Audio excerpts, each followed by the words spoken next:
Siku ya jana niliongelea swala la knockout phase ya upande wa Argentina na upande wa Portugal, lakini watu wengi wanakandia juu, yani sidhani walikuwa wanaangalia vigezo gani, lakini kwenye hii knockout stage iliyopo upande wa Argentina ni mgumu sana bro. Yani mwanzoni tulikuwa tuna mtazamo wa kuona, kwa sababu tunaangalia majina ya timu ndo tukawa tunasema upande ule ni mwepesi, upande huu ni mgumu, lakini ule upande ni mgumu pia. Angalia mechi ya Japan dhidi ya Brazil, mechi inavyochezwa, mechi inavyoisha.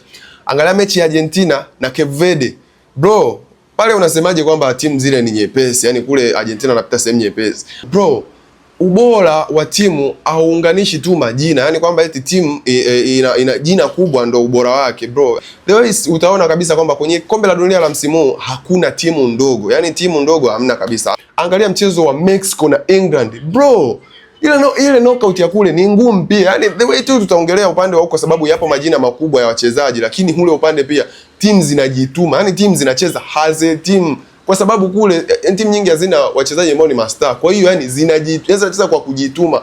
Ndio maana nikasema ule upande ni mgumu. Kwa hiyo mtu ambaye anaangalia hizi mechi atakuwa anaelewa. Yani atakuwa anaelewa kabisa ni kitu gani inamaanisha. Stage ball.